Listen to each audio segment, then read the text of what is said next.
Señor presidente del Senado, estimada amiga Soledad, señora Leonor, familia Elwin, autoridades que nos acompañan, amigos y amigas. Quiero agradecer enormemente la invitación que se me ha hecho a participar de esta actividad, que con motivo de un libro queremos hacer un reconocimiento a Patricio Elwin. Agradecer porque he leído un libro y el libro recuerda entonces tantos hechos y tantos momentos que han marcado la historia política de Chile en estos últimos 50 años o 60. Pero también lo hago como aquel que en 1954 fue alumno de Patricio Elwin en el Instituto Nacional. También lo hago como algunos años después, en 1959, tuve que optar en quinto año de Derecho entre irme con Silva Sima o con Patricio Elwin. Elegí Silva Sima, pero tuve que dar examen con Patricio Elwin, cosa que él siempre me recordó por qué me había ido con Silva Sima, pero que al final del examen lo tuve que dar con él. Y por cierto, después compartí entre el 63 y el 73 como colegas en la Facultad de Derecho de la Universidad de Chile. Y tengo entonces el recuerdo del 54 de ese señor alto, joven y muy serio. Y hacía las clases, yo no las encontraba aburridas, a diferencia de muchos de mis compañeros que sí lo encontraban, pero encontraba que iba siendo capaz de plasmar la economía política como se entendía allá por 1954. El libro creo que es un elemento muy notable y les sugiero a todos ustedes leerlo, porque en el libro lo que está en el fondo es un gran esfuerzo por captar todos los ángulos, todos los momentos, todas las tensiones, las pasiones, las definiciones duras y difíciles que Patricio Elwin tuvo que enfrentar en su vida. Digámoslo de una manera más directa, él tuvo que enfrentar momentos como pocos dirigentes chilenos han tenido que hacerlo. Y por eso creo tan importante también este libro, leerlo en clave de futuro. Entender que a lo largo de cada uno de los capítulos que hay aquí, podemos extraer lecciones para el Chile de hoy. Y espero aprenderlas. Cada capítulo es un ángulo diferente, una faceta distinta de nuestro personaje. Comienza el libro con un prólogo breve, bellamente escrito por el presidente del Senado, Patricio Walker, en que es capaz de plasmar lo que acabo de decir. Pocos políticos han tenido una vida tan amplia, tan rica y con momentos tan complejos. A partir de allí, sin duda alguna, aparece nuestro personaje con tanta fuerza en sus convicciones. Aquí, su amplitud de criterio, la tolerancia de las ideas, está graficada en algo que esperaba contarles, pero que ustedes acaban de escuchar. Ese diálogo del joven de 15 a 16 años que su padre lo reprimenda porque no va a misa siendo católico, y cuando él le dice, ¿y usted por qué no va? Y él le dice, porque yo no creo. Educarse en un hogar de un agnóstico masón y una ferviente católica, teniendo él el respeto que tiene por ambos, En muchas ocasiones me habló con mucha fuerza de su padre. Entonces se entiende el por qué Elwin está siempre en condiciones de entender que una cosa es la diversidad y otra cosa es el entendimiento por sobre las diferencias. ¿Por qué lo digo? Lo digo porque esta tolerancia que él practicó, lo digo porque él fue un férreo opositor a Allende, pero es capaz de asistir al diálogo final del 17 de agosto en la casa de Silva Enríquez. Y leerán ustedes allí que le pregunta a un periodista: ¿y usted consultó con Eduardo Frei? Montalva, por cierto. Y él le dice: le informé. ¿Y él qué le respondió? Haga lo que le parezca, usted es el presidente del partido. Y él fue. Y explica entonces que fue tal vez el último intento para impedir lo que se venía.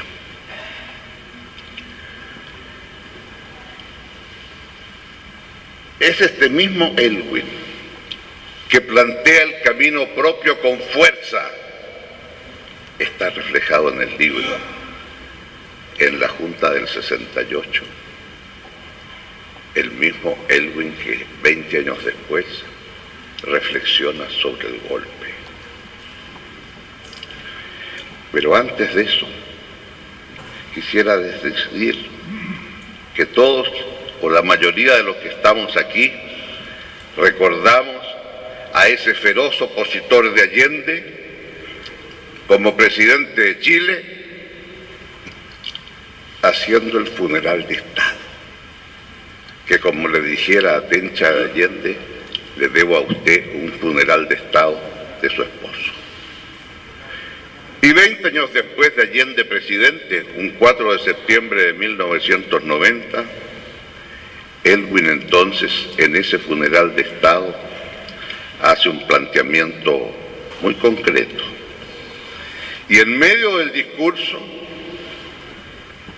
dice, cito a Patricio Elwin: como todo el país sabe, yo fui adversario político de Salvador Allende. Pifias de la multitud. Respuesta: a aquellos que silban, yo les digo, el único lenguaje en que podemos entendernos es el lenguaje de la verdad. Estoy aquí para dar testimonio de verdad, pero eso no me impidió respetarlo como persona, reconocer sus merecimientos, coincidir en muchas ocasiones y mantener con él relaciones amistosas. Ello es la esencia de la vida democrática. Fui severo opositor a su gobierno, lo que tampoco nos impidió a él y a mí dialogar en busca de fórmulas de un acuerdo para salvar la democracia. Y concluye con lo que todos sabemos, que ese funeral de Estado marcaba el inicio de una reconciliación largamente esperada en Chile. Pero reflexionando sobre las causas de ese quiebre de la democracia, en 1991, ya presidente de la República, dice, cito el libro, en un capítulo que lo encontré excepcional por su descripción. Todos lo son,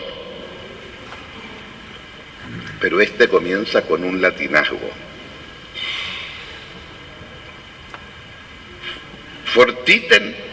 Fortiter in re, suaviter in modo. Fuerte en la cosa, suave en los modales. Fuerte en la sustancia, suavidad en los modales. Y dice Elwin, ese fue siempre mi moto como abogado para poder ejercer en los tribunales.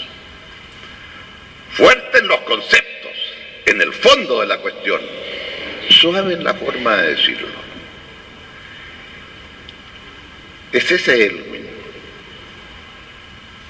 Y dice en ese artículo, en la página 69, el mismo Patricio Elwin refrenda el dicho de Manuel Antonio Garretón, que dice que la falta de coaliciones políticas estables entre el centro y la izquierda fue la causa del golpe. Y lo refrenda Patricio Elwin con la tesis de la rigidez que adquirió el sistema político, graficado en la dificultad de conformar mayorías políticas estables. Y concluyó esta falta de mayorías estables en el quiebre de la democracia. Y dice él,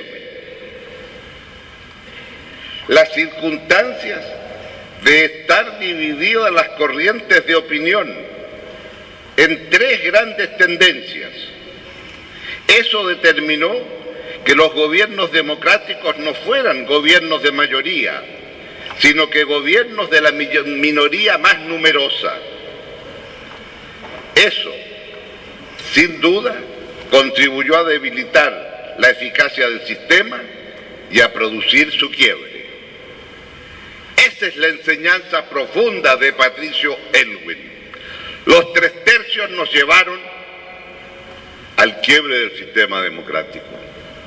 Por eso hemos aprendido en la parte dura, cuando había que enfrentar la dictadura, y después en el gobierno, a mantener esa unidad profunda que hoy día tenemos entre esas dos grandes corrientes del pensamiento, entre el humanismo laico y el humanismo cristiano. Cuando eso ocurrió en la década de los 80, recuerdo que en Europa muchos pensaban qué extraño aquello. ¿Por qué se unen estos si acá en Europa son todos distintos? Fuimos precursores, yo diría, modestamente, de la gran coalición que hoy día gobierna Alemania, por ejemplo. Y en donde fue allí donde me parece a mí que está el germen de por qué el éxito de estos 20 años que fuimos gobierno, y en los cuales el punto de inicio es los 4 de Patricio Elwin. Efectivamente, es Elwin donde plantea la confluencia de la lucha contra la dictadura a través de estos dos grandes humanismos y percepciones. Es allí donde uno empieza a leer en clave de futuro, como digo. Y surge el grupo de los 24, el grupo de estudios constitucionales. Y ahí está Patricio Elwin, ahí está Alejandro Silva Garretón, ahí está Manuel Sangüesa, hay tantos. Benninger, que no era precisamente un jurisconsulto, pero que tenía claro lo que era cómo coordinar distintas políticas. Y claro, y cuando eso lo ponemos en clave de hoy, entonces uno puede decir, ¿por qué hoy? Si vemos ese grupo de estudio de los 24, ¿por qué hoy en este debate constitucional que tenemos, qué debemos aprender? Lo primero, que cada una de las 3 constituciones que nos han regido a lo largo de nuestra historia, la del 33 de Portales y Mariano Egaña, producto de la fuerza de las armas en Lircay, la del 25 de Arturo Alessandri y José Massa, consecuencia de los movimientos militares, ruidos de sables incluidos, un pequeño golpe de Estado, el regreso de Arturo Alessandri, pero que está detrás del ayornamiento, esos movimientos de fuerza del 24 y del 25. Y qué decir de la del 80 de Augusto Pinochet. Y hoy entonces, por primera vez en nuestra historia, estamos en condiciones civilizadamente de concordar un cuerpo en donde seamos capaces de procesar nuestras diferencias. Esto es en definitiva una constitución y que requiere de un gran entendimiento. Y por lo tanto, Si tenemos la claridad de ahora poder intentarlo, hagámoslo con la grandeza de ese grupo de los 24, que en las condiciones duras y difíciles de la dictadura fue capaz de pensar una estructura jurídica para Chile. Y por cierto que hoy lo hacemos en una realidad distinta. No estamos aquí para rememorar lo que se hizo en el pasado. Estamos orgullosos de nuestro pasado, pero también estamos conscientes que tenemos tareas, definiciones futuras distintas y hay que estar a la altura de ellas. Y claro, en materia constitucional, sin duda alguna, digamos que tenemos acá que ajustar la democracia que es representativa a las nuevas tecnologías de una ciudadanía que exige mayores niveles de participación. ¿Cuánto de nuestra democracia que surge de la nueva Carta Constitucional tiene y debe que seguir siendo representativa?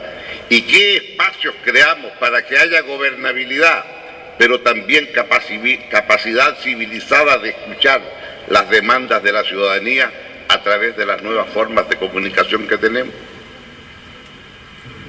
¿Y cómo somos capaces que esa Carta Constitucional además tome en cuenta que la estamos redactando después de la crisis económica más grande que ha sufrido la humanidad en los últimos 100 años, desde la crisis de 1930, que no ha habido algo similar? Y en donde, cuando uno dice cómo se sale de esto, piensa que las soluciones son políticas y por lo tanto la capacidad del Estado es fundamental para ello.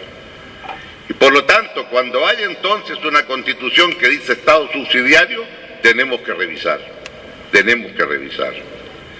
Y es aquí entonces donde uno empieza a entender que leyendo este libro en clave, leyendo este libro, el capítulo de economía sobre crecimiento con equidad, uno entiende las bases del gobierno de Elwin en esos 4 años, que crece en promedio un 8%, que reduce la pobreza en 4 años del 40 y tantos al 30% y la inflación del 25 al 12%. Y 1/3 de los recursos fiscales se destinan a políticas sociales en 4 años. Es claro, él tiene una capacidad de coordinar un equipo con Alejandro Foxley a la cabeza, pero que puede mostrar lo que fue el camino del inicio que seguimos después. Siempre digo, uno gobierna a partir de lo que dejó el anterior. Muchos creen que la historia comienza cuando un presidente es elegido. No, la historia no comienza con un presidente recién elegido. La historia viene de muy atrás y se hace sobre los hombros de lo que dejó su antecesor. Lo digo porque a ratos desconocemos lo que se hizo en 20 años. A ratos desconocemos la obra. Y cuando en una reunión parecida a esta dije, en esos 20 años avanzamos más que en cualquier otro periodo de 20 años en la historia de Chile. Para el bicentenario de los 200 años de Chile independiente, esos 20 años son el 10%. No hay otro 10% que sea igual a lo que se hizo en esos 20 años. Y por lo tanto, aquí no se trata de añorar lo que teníamos el año 90 con Patricio Aylwin. Se trata de la apuesta al día de hoy. Hoy tenemos 3 veces el ingreso por habitante que había el año 90. Hoy tenemos una ciudadanía activa, empoderada, que demanda. Porque se reprodujo pobreza, los problemas sociales son distintos, con sectores medios ahora que demandan mucho más. Y sabemos que es más difícil satisfacer esas nuevas demandas que bajar los niveles de pobreza. Entonces, leer este libro no es añorar el pasado, es enorgullecernos de lo que se hizo, pero pongámoslo en clave de futuro. ¿Cómo ahora podemos volver a pensar los próximos 20 o 30 años con lo que son las nuevas realidades? Y es aquí entonces donde me parece tan importante entender. Cuando tenemos este debate de economía sobre cuánto Estado y cuánto mercado, y no nos damos cuenta que empieza a surgir un tercer sector que avanza a pasos agigantados con las nuevas tecnologías, porque lo que ayer era entregado por el Estado o por el mercado, hoy día lo tenemos aquí. Porque existe esto. Nadie más piensa que hay un mercado de enciclopedias y en diccionarios, ¿verdad? Porque existe esto, ya no hay larga distancia dentro de Chile. Y con Skype nadie paga por larga distancia internacional. Porque existe esto, hoy día hay 100.000 estudiantes universitarios en el mundo, 100.000, que siguen cursos de posgrado en Harvard y en MIT, las más prestigiosas universidades del mundo, y nunca han pisado el claustro de Harvard o MIT, porque es un curso que se pueden tomar aquí. Y lo que usted paga por esos cursos es lo necesario para financiar los ayudantes que van a regir los trabajos que usted haga. ¿Cómo somos capaces entonces ahora de tener estos instrumentos cuando discutimos una reforma educacional? ¿Cómo somos capaces de entender las modalidades que hoy hay para que cada alumno entre a conocer su propio currículum y cuán lejos está de satisfacer su currículum a través de determinadas modalidades? Y que le van luego a decir cómo él puede recuperarse y estar a la altura de aquello. Y eso es el gobierno colombiano lo está haciendo hoy. Y veamos en salud. En salud, si un médico cirujano puede hacer 4 o 5 intervenciones quirúrgicas simultáneamente, solo vigilando los robots que las están haciendo, ¿no? Yo no sé, claro, cuánto nos entregaríamos a una intervención con los robots, pero los robots están haciendo intervenciones bajo la mirada atenta de un cirujano. Entonces, ¿cómo somos capaces hoy, en cada una de las políticas que aquí aparecen, introducir estos nuevos elementos que nos plantean una nueva realidad? Y en donde entonces el tamaño del mercado y el tamaño del Estado empiezan a disminuir, porque este tercer sector, a medida que pasa el tiempo, va avanzando más y más. Y cada una de estas revoluciones tecnológicas a lo largo de la historia se ha producido a partir de innovaciones en el ámbito energético. Y no voy a explicar aquí en presencia del distinguido ministro de Energía que nos acompaña y lo que él ha logrado, porque él sí sabe que con las renovables no convencionales, solar o eólica, que cada 2 años están duplicando su capacidad. Y se calcula, según muchos, que hacia el 2030 prácticamente la energía va a ser un bien libre. Prácticamente la energía va a ser un bien libre. Será año 30, el año 40, pero va a ser así. ¿Cómo incorporamos esto en nuestro sistema? Es acá entonces donde me parece a mí que tenemos un ámbito muy grande que abordar. Y Elwin nos hablaba de la sociedad justa y buena. Y allí está entonces esta tarea pendiente de cómo se va alcanzando esta sociedad justa y buena a partir de lo que son los nuevos desafíos. Pero no quisiera concluir aquí sin algo mucho más profundo que quisiera compartir con ustedes. La crisis política en la cual hoy nos encontramos, que creo que no tiene parangón en nuestra historia. Alguien dijo, es como el 73.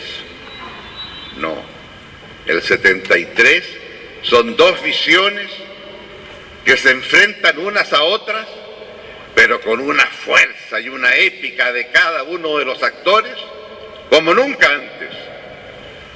En cambio, aquí lo que hay es una crisis cultural respecto de cómo entendemos el servicio público y cómo entendemos los valores en la vida de cada uno de nosotros.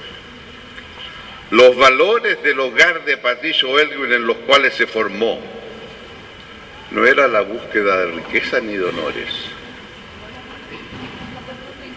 era la vida austera de aquellos años en San Bernardo. Y eso a rato lo hemos perdido. El entender el sentido del servicio. Era ministro de Educación del presidente Elwin. Hubo una huelga larga de profesores por la necesidad de mejorar las remuneraciones. Le planteé al presidente, mañana va a haber huelga. Yo quiero hablar para decir que no vayan a la huelga. Y él me dijo, no señor, me dijo, yo soy el presidente, yo voy a decirlo. Pero presidente, usted se asume toda la responsabilidad con eso. Yo la asumo. Habló, hubo huelga. Y seguimos negociando un ministro de Educación con un ministro de Hacienda, ¿verdad? De cómo reajustar en 5 años. Cuando asumimos el año 90 había profesores que ganaban el ingreso mínimo. Me llama un día por el citófono el presidente Elwin y me dice, ¿y qué va pasando? Le dije, estamos listos ya. Llegamos a un acuerdo con el ministro de Educación, llegamos a un acuerdo con los profesores, y hay solamente ahí unos 50 millones, una cifra menor, pero ya estamos listos. Ah, me dijo, o sea, está todo arreglado con Fosley. Bueno, que es una cosa mínima, pero es tan poco que no se preocupe. Muy bien. Terminó la conversación. Me llama media hora después. Ricardo, le tengo buenas noticias. Alejandro me autorizó en el gasto de los 50 millones. Entonces yo le digo, pero presidente, si yo le dije que era muy poco, eso que no tenía importancia. Mire, me dijo, que le voy a confesar algo. Yo tengo una casa en Arturo Medina que usted conoce.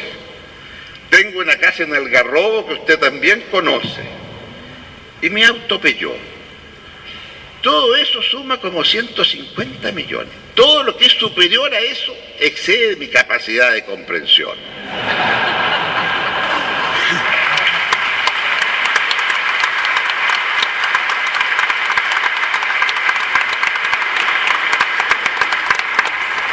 Ese era y es el que fue presidente de Chile. Y ustedes seguramente no repararon. Una noticia de meses atrás, perdida por ahí en la prensa, que hubo un robo en la casa de descanso del presidente Elwin en Algarrobo. Y se explicaba entonces que los malhechores habían sustraído una radio y algo, lo más valioso, 2 balones de gas licuado. Eso es lo más valioso que había en la casa de descanso del presidente Elwin. ¿Qué quiero decir con esto? Esos son los valores que tenemos que recuperar para entender de qué estamos hablando. La relación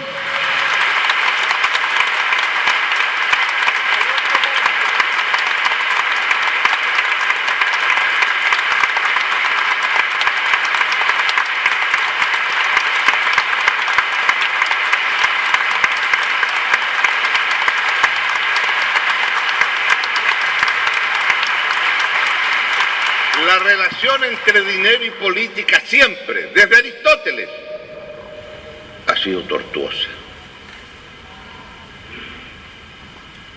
Nosotros, cuando legislamos el 2003, producto de las circunstancias de ustedes conocidas, dijimos que la empresa no podía hacer aportes. Por algo muy simple. Es una persona jurídica. Las personas jurídicas no tienen pensamiento político, ni podrían tenerlo. Los dueños de las empresas pueden tener, por supuesto, su propio pensamiento y sus propias convicciones. Pero ¿por qué una empresa va a tener que favorecer al candidato A o B? Y dijimos que no. Pero la respuesta fue muy simple. Si es no, entonces no hay ley. Y se trataba precisamente de financiar. Segundo defecto, que se financia solo a partir que los candidatos están inscritos. Pero estamos viendo que tenemos que hacer ahora discusiones y primarias para ver quiénes van a ser candidatos a alcalde en muchos municipios de Chile. Y por lo tanto, cuando usted llega a inscribirse en el registro electoral, ha pasado mucha agua bajo el puente. Era absurdo. planteé cómo yo voy a afirmar que fui elegido en una primaria, una ley que dice que solo a partir de que el momento que me inscribo. Pero es que si no, no hay ley. ¿Por qué digo esto? Porque creo entonces que son nuestras ideas las que están predominando hoy como resultado de lo que aquí ocurre. Porque en la actividad pública se está en ella en función de las ideas que tenemos, de nuestras convicciones más profundas. Aquí están las convicciones de este hombre ejemplar. Y por ellas luchó, por ellas se enfrentó a un presidente y luego le rindió honores a ese mismo presidente para tener el funeral que debía. Pero lo que había en la convicción tras sus ideas, eso es lo que justifica en la política la búsqueda del poder, para desarrollar el ideario que uno piensa va en beneficio de la sociedad y de los suyos. Cuando ese ideario se pierde en lontananza, entonces es la peor de las corrupciones, porque se busca el poder desnudo. ¿Para qué? Si no hay convicciones. Entonces, los que tenemos convicciones, no estamos para hacer de la actividad pública un mecanismo por el cual salgamos favorecidos en lo material. Y por ello entonces, cuando teníamos clases de educación cívica, nos enseñaban que hubo un presidente, el que nos llevó a la guerra con Perú y Bolivia en la victoria, el presidente Pinto, que al dejar la moneda a sus amigos le hicieron una colecta porque no tenía casa donde vivir. Esos son los valores culturales que tenemos que recuperar. El tema es más fuerte.